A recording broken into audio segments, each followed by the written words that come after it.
Sox in the basement.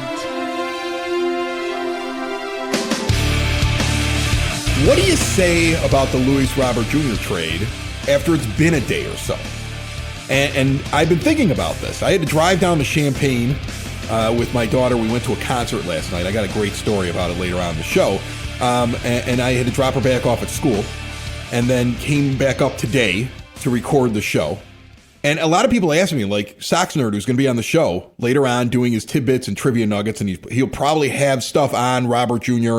and the new acquisitions towards the end of this episode. But he even said, are you going to do a special episode? Are you going to just get out there in front of it like immediately? Do you need me to get something together right away?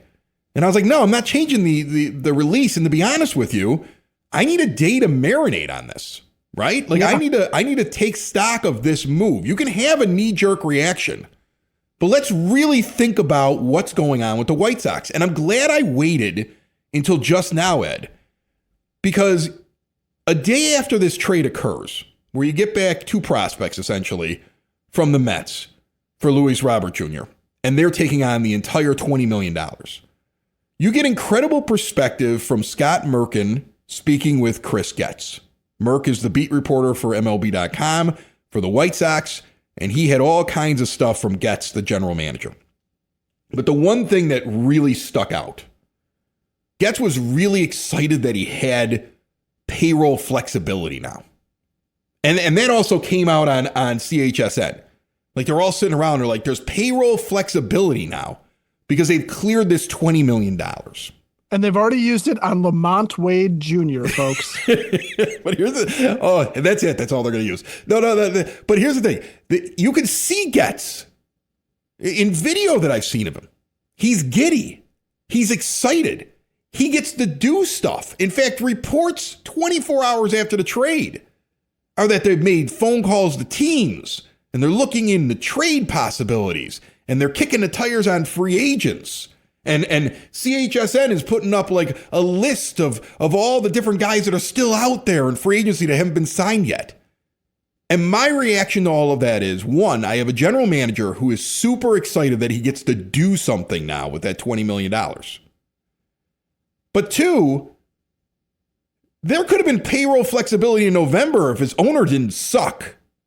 Like if Jerry Reinsdorf wanted to, he could have given him some payroll flexibility. This is the third lowest payroll in Major League Baseball, and you're in one of the largest sports markets in the world. I mean, like the idea that general manager, think about this. Ed, the GM, you can't wipe the smile off his face. He's so excited he gets to be a GM. Like, I don't blame Chris Getz for this. No. But his owner in November could have said, I'm going to give you a cushion because I believe you're going to trade this guy. And hell, if you don't trade him, we can have $100 million payroll. I'm a billionaire 4 times over. But he didn't do that. So like there's two stories here. There's the story of Luis Robert Jr. and what's the return. And we can talk about that. But don't forget here that your general manager is excited. And now you're going to go for the leftovers in free agency when you could have had your pick of so much more. The pool would have been larger for what he wanted to do if his owner would have given him the flexibility in November and December. Because it's late January right now, and now he can finally get to work because he pulled off a trade where the other team ate all the money so he could have the payroll flexibility to be a general manager. When you sit back and look at it that way, it's not wrong to look at it that way. That's the truth. No, it's not. Sit back and look at that's the big picture of this trade, Ed. Yeah, even if Jerry had said, I'll give you payroll flexibility, but you've got to make sure that you get money off the books, either trade Benintendi or trade Robert and get somebody to take their entire salary. You know, that's an internal discussion. Chris Getz doesn't have to share that with the rest of the world. And even though we are, so supposedly privy to everything that goes on. The idea that Chris Getz is giddy right now over the current crop of free agents has me and Sox fans debating the merits of Harrison Bader's one good year in his entire career. Yeah, I don't want him. Versus Austin Hayes, who has been sort of disappointing for the Orioles and Reds. Versus, my personal favorite idea, which is sign Justin Verlander and Max Scherzer and just have those guys as a Kenny Williams-esque move to generate fan excitement while teaching the young guys how to pitch. They'll pitch in 7 games apiece, and then they'll get injured, and then one of them will be healthy enough at the trade deadline to move, right? And you'll get something back for them. I mean, it's an interesting idea, right? Like, can we go out and sign these guys at like low cost because they just want to stick around? But here's part of the point though too, is I think really honestly the more giddy Chris Getz is, and let's face it, with Chris Getz and free agents, it's I mean, that's not really been what he has done as a general manager. His creativity has really come through trades. So sort of the second half of that story about the idea that he's kicking the tires on other teams' players, other teams' contract problems, if you will, or players that he might not have been able to inquire about because of the cost of them, whether they're under arbitration or under a contract. That's where I think Chris Getz gets to be giddy, because now he gets to sit here, and you and I have talked about what happens with a Lenyn Sosa, what happens with this glut of fourth and fifth starter types that you have sitting around your team. What happens with some of these guys that are sort of superfluous that, we're not going to use? Corey Lee, he becomes these are guys that now all of a sudden Chris Getz, if he goes to trade them, he doesn't have to go and get prospects from somebody's double A team or a high A or A ball team, right? He can go in and he can sit there and say, I can get this guy who's already at the majors, already under contract, somebody who is a leftover on somebody else's team, somebody who they're looking to move. I can pay him now. I can pay him. Right. And that's the problem here. That's the problem here. The problem here is that he wanted to be the GM the entire offseason, but he couldn't do those kind of things until he was able to move Luis Robert Jr. because there is a self-imposed salary cap on the White Sox imposed by its ownership. And the cap is so low, you're in the bottom three payroll currently in all of Major League Baseball, with now a $20 million bubble to kind of play with. You hope. Like, I mean, Getz could have gotten done with an interview and walked out of the room and said, hey, Jerry, isn't this great? I got $20 million. I'd be like, you don't have $20 million. What do you think you have, boy? You don't have that. Yeah. I mean, I don't know. Like, I'm hopeful that he gets to spend the $20 million, but I wouldn't be surprised by anything. I mean, like, it reminds me of, and I know we get accused. We get people get all upset with me. There's always people out there like, all he does is rag on Jerry Reinsdorf. It's the truth. I mean, this is the truth. Like sometimes, like I have my kids get mad at me when I sit there and I point out the fact that I have one kid who's terrible at doing dishes. Like, we all do chores, right? But this kid is terrible at it. Like, there's always food stuck to a plate. And it's like, I'm the bad guy because I keep saying the same thing over and over again. But that doesn't change the fact there's always a noodle stuck to the plate. I'm still right, and you're still bad at dishes. Even if I have to say it 1,000 times, you are. Correct the problem. Right. So when people get upset because they're like, oh, on Sox in the Basement, they always are ragging on Jerry Reinsdorf. We're not saying anything that's untrue, though. This is factual. It's a fact because of what your general manager has said since the trade. One, he's excited. Two, he gets to go out and actually do something with the $20 million he believes, right? And three, now there's buzz being reported by those that are close to the team. Those that work on the network owned by the owner are even pointing out that now he can go out and make moves. Now he has the money to do it. So it's you can't even argue with it. There's a self-imposed cap on the general manager, and the only way he gets to use the money is if he moves somebody else. You had to present that Murakami could bring in the international market and basically pay for himself with that contract to get them to spend the $17 million to bring in him as a free agent. And then you had to move Luis Robert Jr. to have payroll flexibility to actually improve your team in the offseason. You have an entire front office that wants to get better. And you have an owner that doesn't want to support that effort. So look, Luis Robert Jr. got traded. We can discuss the merits of that. But as we go into it, you have to understand this is what the problem is with the Chicago White Sox. The problems with the Chicago White Sox, first and foremost, start with Jerry Reinsdorf as the owner. And Major League Baseball owners, if they really cared, right? If the Players Association really cared, that should be something they should be yelling about. Because you have proof, if you're listening to what's been said since Luis Robert Jr. was traded, you have proof that an owner in a major market that should have money to spend put a salary cap on his own team this year with no intention of allowing his general manager to do anything unless he was able to create the money, even though he's got the third lowest payroll in one of the biggest markets in sports. Somebody should be screaming about this. The owners should be like, it's time to get rid of this guy. The time has passed him by, and he's a drain on our entire sport. And the Players Association should be screaming about the fact that Jerry Reinsdorf has decided he's going to be a pauper, and this is going to be a low-income team in this market. There should be more outrage over it. And it's right there in the press what has happened since the Robert trade that shows you that existed. That's it. I needed to get it out, man. I mean, as soon as I heard that, I thought about that Moneyball scene. We brought it up before, where in the movie Moneyball, where Brad Pitt's character Billy Beane has to call the owner because he wants to make a trade, but he needs $275,000 for Wandering Cone. And it points out that the owner of the A's is such a miser, he doesn't want to give him the extra $275 even though his team's in a playoff hunt. These guys are all billionaires who own these teams. That's nothing. It's pocket change. I have the equivalent of it in my pocket right now. I got like $20. That's what $275 is for a guy that's got billions of dollars. And then Bean has to threaten he'll use his own money, but then he gets the profit when he sells them back to somebody else in the offseason. I thought of that scene immediately when I thought about what Chris Getz is dealing with.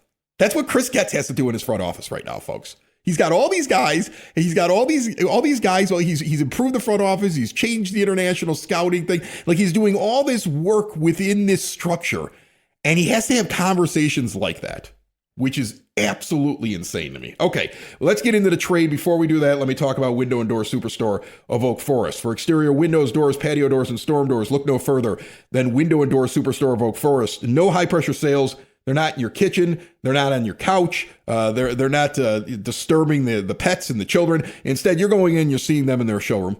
Everything's right there for you to see. All the bells and whistles, all the add-ons, nothing in a book that you're picking out. You get to see how it works. You get to talk to an owner in showroom. You get to have one on site to make sure everything's working right. They use all of their own installers. They're not farming out the work. They've been doing it that way for over 4 decades in Oak Forest since 1985, with all major brands custom made and no stock items for a perfect fit. Window and Door Superstore of Oak Forest is a half block east of 159th and Ridgeland at 6280 159th Street. See more at windowdooroakforest.com. The return is Luisangel Acuna and a pitcher. Is the pitcher exciting? Like, no, everything I read about the pitcher is like, this is just another guy. Yeah, he's from Harvard. Is that exciting? I don't know if that's exciting. I brought up like CBS Sports, them breaking it down, and they don't even mention the other guy.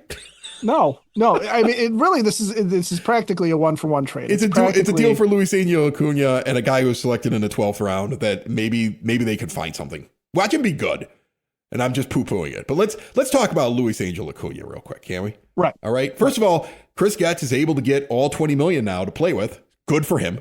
Right? That paid off. I've seen some people say, hey, if he would have traded Robert earlier, he would have gotten a better deal. That might be true. I've seen trade grades where people are giving him an A for getting anything back and getting them to take the salary, and people are giving him an F because he could have gotten more maybe earlier if he would have moved Robert, and they're not sure about Acuna. But let's look at Luisangel Acuna. He is the younger brother of Ronald Acuna, and as it is in every family, the younger brother is the one that mom loves more because his name is Luisangel, not Luis, Luisangel. That's how special he is because he's the younger kid in the house. Ronald Acuna is just Ronald. Yeah, he's Ronald. His middle name is Idiot. Yeah. His full name is Ronald Idiot Acuna. Yeah. And then the little brother's Luisangel. That's how it worked in the Acuna house. That's how I imagine it. Okay. Mom really didn't didn't really like. But she loved the little kid. The little kid never got into trouble, right? Luisangel never got in trouble for anything. He's an angel. Because he's an angel. He's an angel. Okay. Yeah. And by the way, I know his name is Luisangel Acuna, but the joke was there, and Ed and I laughed our butts off before we started the show about it. So he was on prospect list. He was in the top 100 prospect for a couple of years. He got a cup of coffee. He's got about 100 at bats or something like that in the majors. They never really gave him like an everyday role. No, they soured on him. They soured on him last year because they wanted him to take the second base job when Jeff McNeil is down. And He's essentially a rookie. On a team that at the beginning of the last year, remember the Mets were supposed to take the Dodgers down, right? So there's pressure there for this guy to perform. But he's also looking over his shoulder because Brett Baty's there. He's also looking over his shoulder for when Jeff McNeil comes back. They don't give him a huge runway. So it's a little bit of a Miguel Vargas situation in that he's a prospect, a top prospect, a very highly thought of prospect that once he got to the majors and he didn't take off right away, the luster kind of comes off of him. And he becomes available because of Bo Bichette signing with them. Well, Bo Bichette and Marcus Semien. Right. So, I mean, think about that. Like, they don't have any room for this guy to play. No, he was literally, I'm watching one of the A grades. One of the, two guys who thought that the White Sox did better than the Mets were Matt Vasgersian and Harold Reynolds on MLB Network. And what they pointed out that Luis Robert Jr. at this point is just, you look at the back of his baseball card and he hasn't done it for years. He's been injured. All the tools are there. Physically, everything is there for him to put it together and go back to being an all-star, but he hasn't shown it on the field. Meanwhile, here's Acuna, who is a top 100 prospect, falters in really one half of a season, his first half of the season, and the Mets give up on him. And he's got all sorts of talent. They pointed out that he's down in Venezuela right now in the Winter League. He's absolutely hammering the ball down there with a 939 OPS. Looks like he changed his swing mechanics to mirror his brother a little bit more, maybe get a little bit more power out of it. I don't know if that's true or not. But they're looking at this going, the sky is still the limit for him. And everything that made him a top 100 prospect is still absolutely in place just because he struggled through the first half of last year on a Mets team with enormous expectations. It shouldn't make this guy any less interesting. Meanwhile, Luis Robert Jr., show me that you really had like some sort of malaise from being on terrible White Sox teams, and that's why you couldn't perform, which, as you and I have talked about a lot, is absolute BS because you're a professional baseball player and you need to rise above it. I don't care if you're losing. I don't care if you think the rest of your team sucks. You show up every day and you do your job. And so for Luis Robert Jr., looking back, yeah, Chris Getz could have gotten a lot for him 2 years ago. He could have gotten a ton for him. Last year in the offseason, he might have gotten more for him. At the trade deadline, he definitely wasn't going to get more for him. So this is actually, in some ways, if you look at it that way, it's a really good return because what he got was, what Chris Getz gets back is a guy that could really turn into something for a guy that might not ever get back to being anything. Of course, as I've said that, it's going to be the Andrew Vaughn effect. He's going to go to the Mets and absolutely destroy the ball. And I don't care. Here's the thing, I don't care. But I don't because really what he's going to do? He's going to hurt himself because he never put in the work to avoid soft tissue injuries and all these different things that he went through. I mean, look, he had all the. You know what's funny? Whenever everybody who talks about Luis Robert Jr. during this trade, you watch television, you listen to the radio, everybody feels like they have to say right away, he's a tremendous athlete and a great physical specimen with all this potential. Like they feel like they have to qualify it before they basically say, but he was never healthy. And he sucked the last couple years, or definitely didn't reach what he should have been at $20 million a year. And that's true. It's okay to sit there and say this guy didn't come through on what was expected of him, what he needed to be, and what they were paying him for. Good luck to the Mets because they are taking a swing here. It's not that big of a deal. They gave up players that aren't really in their plans to hopefully find a guy who at worst is going to go out and give him at least, give him a couple of wins above replacement and play good defense. And if he's really good, he becomes a 6-WAR player. So the risk is only money, and their owner doesn't care about spending money because he's a billionaire who spends it, right? So Steve Cohen he needs to spend as the owner of the Mets. He needs to spend, and the thing is, $20 million to him isn't a big deal. Meanwhile, Chris Getz has to go and beg for a little bit of a cushion, and he has to make this move so we can actually do something in the offseason. It's very, very different teams, very different owners, very different philosophies, and one really wants to win, and the other one, I don't think does at all. But here's the thing. Luisangel Acuna, I find it really interesting. Look at the back of his baseball card. Here's a kid that gets the AAA for the first time in 24 and gets 131 games. And he doesn't do anything great. In fact, looking at his line, I would say he wasn't ready to be elevated. But he gets a cup of coffee, I think it was at the end of the year. with call-ups. He gets 14 games with the Mets, and he hits he was a September 308. call-up. Right. He hits 308 in September. So they're like, oh, he's a finished product. He's ready to go. He may have been rushed, and he may not have been ready to go yet. I mean, he was only 22 that year. So now in his year 23 season, he has those 95 games with the Mets, and he only hits 234. But while he's in AAA, he finally puts the numbers up. 303 with a 732 OPS. And what he does that's really interesting is in between that 2024 September call-up and when he gets to 25, he goes and plays in Venezuela and hits 337 with a 914 OPS. And you start to see there's something there. He's still developing. He just didn't develop quick enough for the Mets because they're ready to win right now. But when you look at what he's done, the stint in Venezuela and now the one he's in this year, 2 years in a row in it, and you see what he did in AAA when he was down there and he was off the Mets major league squad compared to what he'd done in AAA the year before, I think I see development. I see him moving, getting better. I see him trending upwards. And I think that he's kind of, he's on those top 100 prospect lists. Sometimes these guys are on these lists and everybody expects them to hit the ground running immediately, and they don't. Development isn't linear. I like the acquisition. And I like the idea that they're kind of saying, hey, he's got a really good shot of being the starting center fielder. Cool. Yeah. And if nothing else, if Chase Meidroth falters and comes in, he could be the second baseman.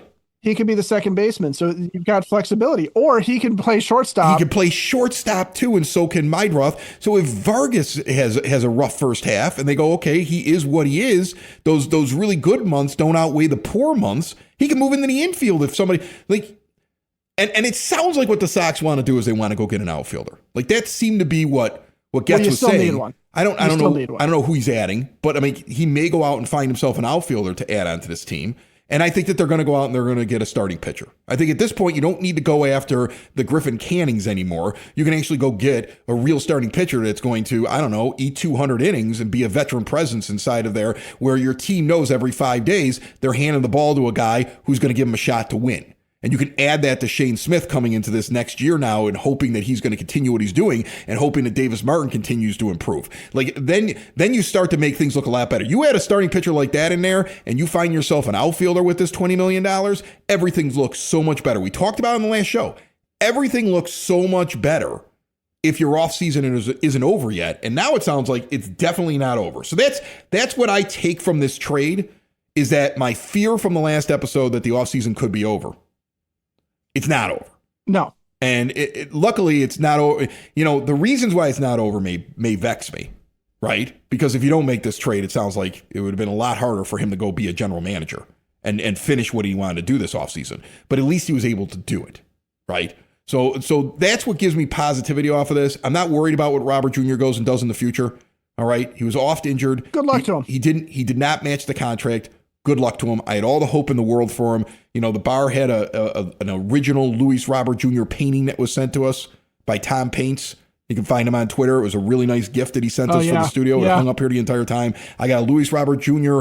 Jersey that will now be added to the jerseys in my closets of players that are no longer with the White Sox from that last run that they were going to make. And you know what? Moving forward, I'm happy moving forward. Now, before we get out of here and before the Sox nerd gets in here, I got a story to tell you, if you don't mind. I got a quick story for you. You're going to love this. Went to go see Jonah Kagan last night at the Thalia Theater. It's like 19th and Allport on the south side, near south side. It's like an old theater. Like it looks like it was built at the turn of the century, and it looks old when you go in there. Now, it was a great show, first of all. Jonah Kagan, I'm going to tell you, I saw him at Bourbon and Beyond. And you and I both did radio for a long time. And every once in a while you see an artist, you go, ooh, that guy's good. Yeah. Oh, yeah. This is the second time I've seen him. I'm like, he's going to be at the United Center eventually. Like, this is a guy at the beginning. Either playing him on XRT or playing him on Q101. Trust me, I don't know him personally. I'm just a guy that's watched artists before. And sometimes I go, that's a good band. They're not going anywhere. And then you watch him and his stage presence. And you're like, that's a star. You just haven't met him yet. That's what he is. Now, here's the thing, though. First, that old theater there made me nervous. Like, it's just a basic, stair. It's just stairs that you would see in a high school. Imagine those, like that width from like the first and second floor to the second floor. And it's just one set of them that bring you up. where you walk through 2 double doors that are like your basic fire doors. And then that's it. Like 1,000 people had to exit through that tiny little exit. And I saw that when I was standing at the stage, when I looked at my daughter, and I said, if a fire or a fight or something bad breaks out here, we're going to climb up on the stage and try to find how the band got in, because nobody going out the exit is making it alive out of here.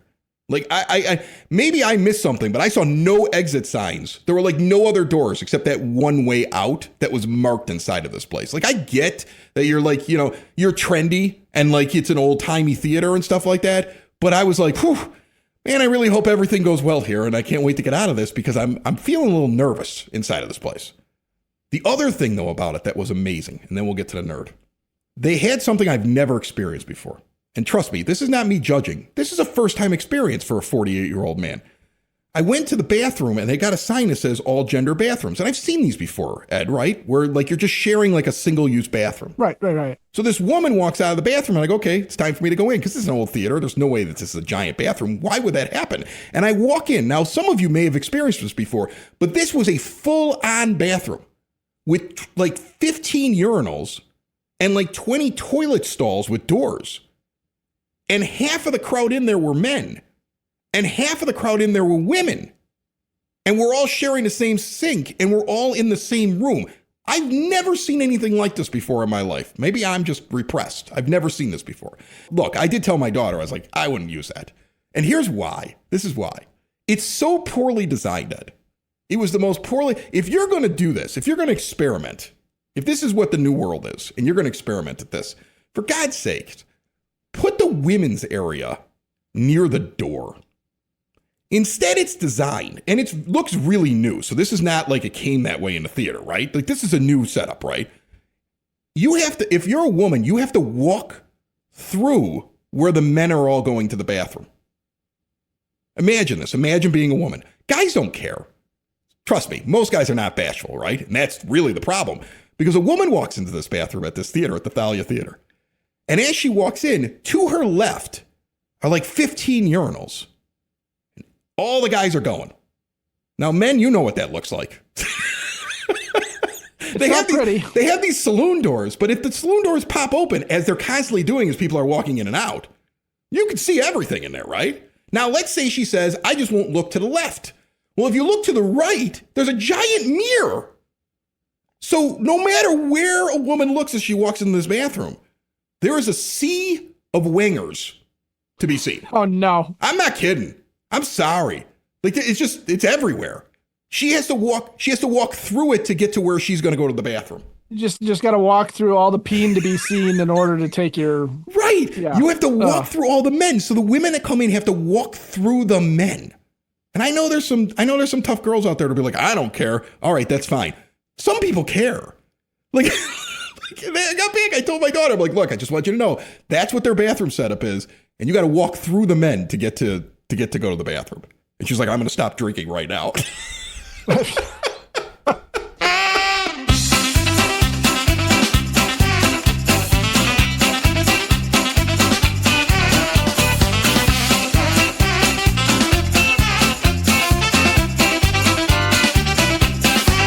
That music means it's time to stop talking about those bathrooms and talk with Dave Marin, the Sox nerd. He's got all those trivia nuggets and tidbits. He puts them up on the scoreboard at the rate, and he's got them for you right now, brought to you by the Village of Lamont. Want to experience a downtown with real history, great eats and drinks, and green spaces filled with adventure? Visit the Village of Lamont. Shop, dine, drink, explore, see everything they have going on. I was just out at Ice and Lights Fest. It was a blast. You can see that on the Lamont Unlocked podcast and see everything they have going on at lamontdowntown.com. Nerd, what do you got for me? Fellas, there I was, all ready to pay tribute to the recently passed Wilbert Wood, and then Luis Robert Jr. happened. Late Tuesday night, 42 years to the day that they stole Tom Seaver from the Mets, the White Sox sent Luis Robert Jr. to the Mets for outfielder Luisangel Acuna and pitcher Truman Pauley. What will we remember about Luis Robert Jr.? He hit the ball hard, and he hit the ball far. I think we all knew the Sox had a unique talent in Robert from the get-go. In the deep, dark days of COVID, Robert gave us all big hope for the future when his first hit, a single off the Twins' Jose Barrios, a Sox killer if there ever was one, rocketed off his bat at 115.8 miles per hour. Later that year in the playoffs in Oakland, Robert hit a home run 487 feet, which turned out to be the longest of his career.